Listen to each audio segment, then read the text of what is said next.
Well, hello and welcome back to the channel, mate. So in this video, I'm going to give you a summary of a profound book that changed my life. And I'm going to give you the blueprints, the summary, everything. Very cool, very interesting. The book is by David Goggins. He's the hardest man alive. He's one of the most controversial people. And I gotta be honest, it's like intensive. It's like next level thing.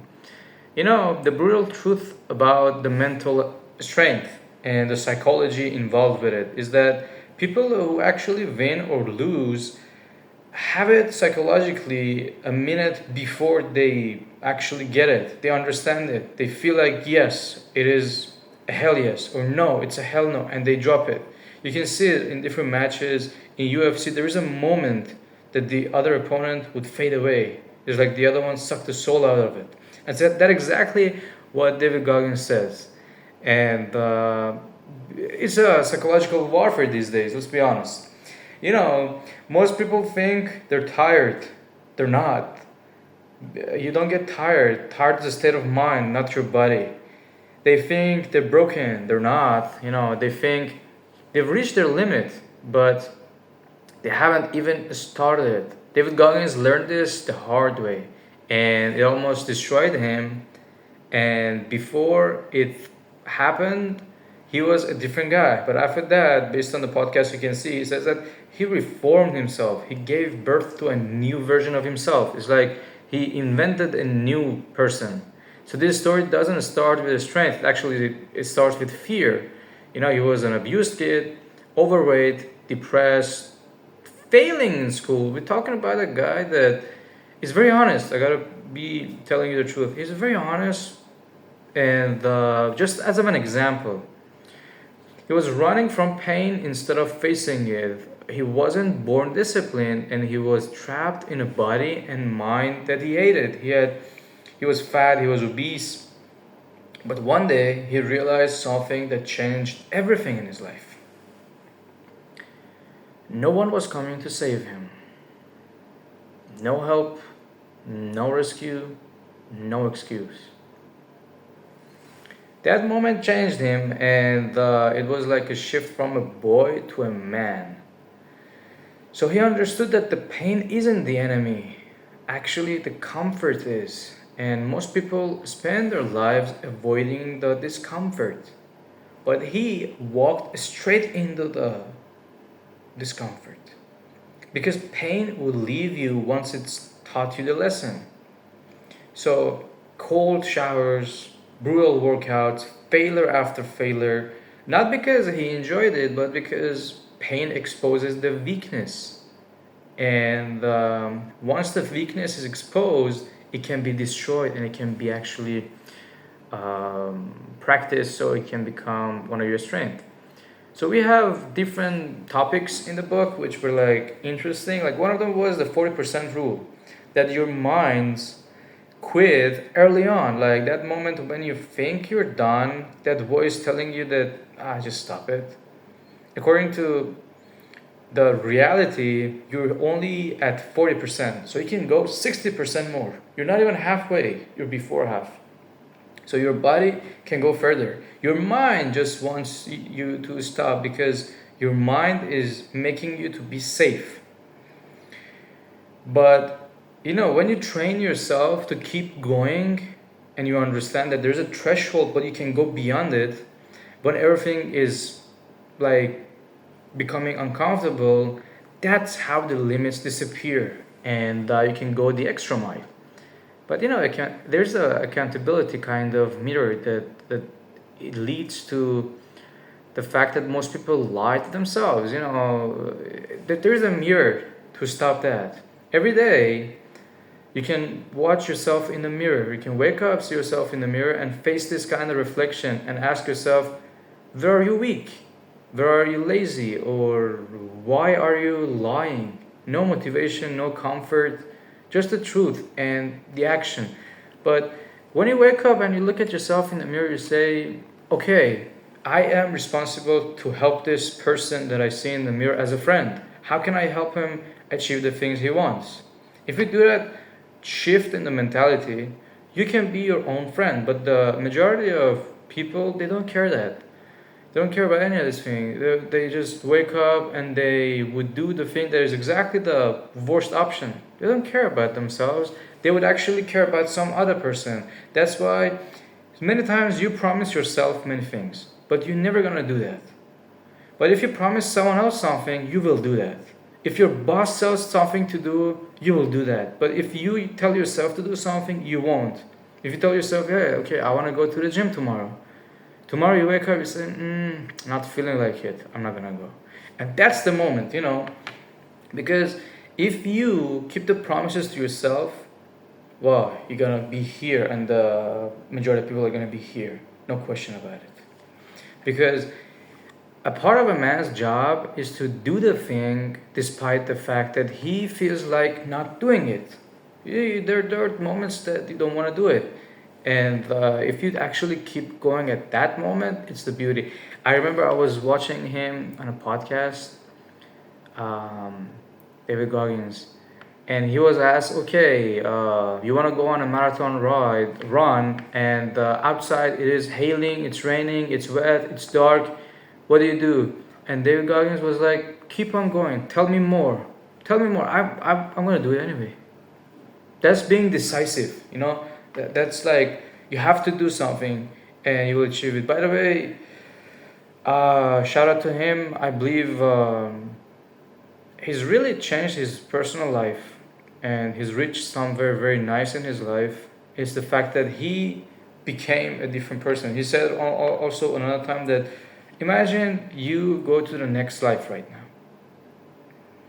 And God would ask you, read this written right there. You read pilot, engineer, doctor, or some big titles. And you'd be like, okay, what is it? That's not me. And God would tell you, that's who you were supposed to be.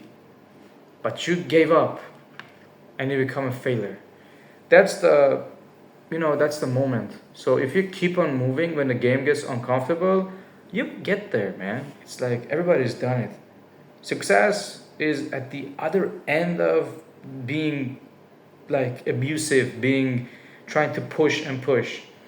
Because you shouldn't forget the past, you should collect it. And every time he actually survived the pain, and every time he didn't quit, as of an example, he stored it away. When things get hard, he opens that as a so-called cookie jar.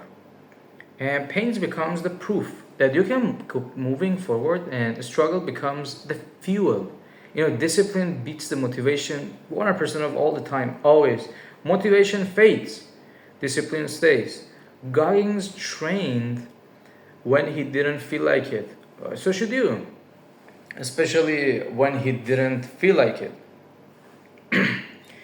And there will be moments that you will be like, okay, I shouldn't do it. But those moments are exact moments that will either make you or break you. If you give up, well, you're not gonna get there. But if you keep pushing, well, the beauty will happen at the big kind of run. It's like not one night, but it's like after many, many nights of struggle, one night you're gonna become successful. So from broken to unstoppable, we're talking about a guy who went from obesity, from insecurity to becoming a Navy SEAL, from barely running to finishing 100-mile races. He didn't have any talent or luck. He simply just kept on pushing. Relentless self-discipline.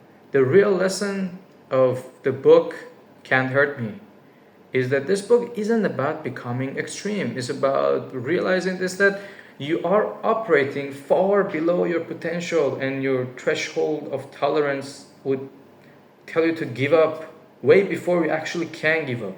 But if you push forward, growth begins where the comfort ends.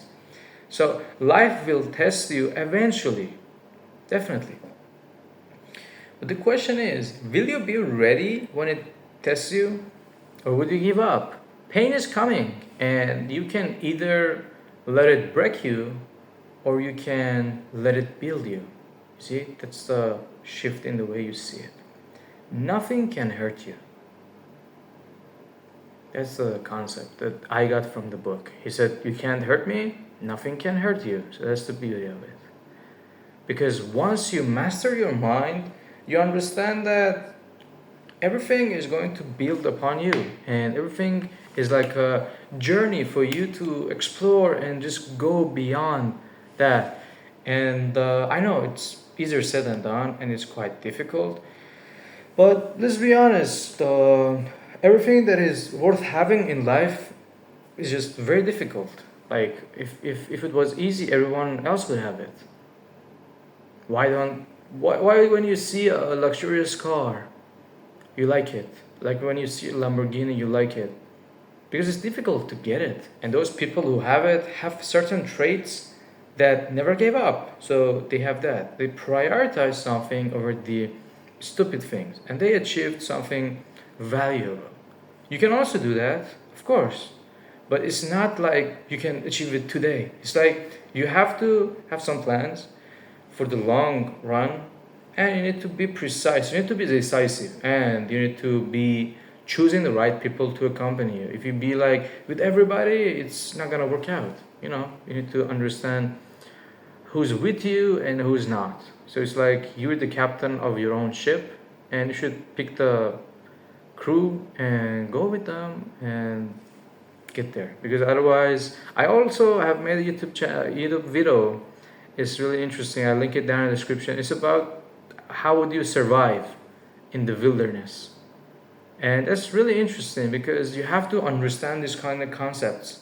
Because once you understand them, well, you have a lot of extra knowledge and gains that can significantly push you forward in life. Because everybody who is successful, they have like this kind of understanding to not give up, because the game will get uncomfortable. And we all are human beings. We are, let's say, having the similar kind of traits, comfort and discomfort. So they kind of similar to all of us. But you need to understand that the stress and the pain will leave once it's done teaching you a lesson, and that's the beauty of it. Also, Muhammad Ali, the famous boxer, used to say that he doesn't count his push-ups until it begins to hurt, because that's the moment you understand that I'm going beyond my own capacity. I'm gaining something. But most people look at it as a, it's it's getting painful. I should stop.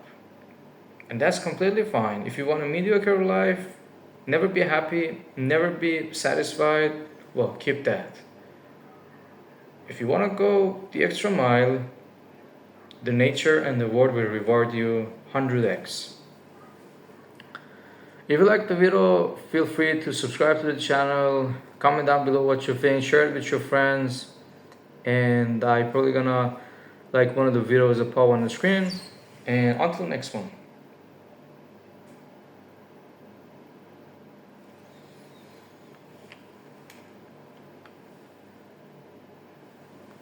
I look like a Matrix with the sunglasses, huh?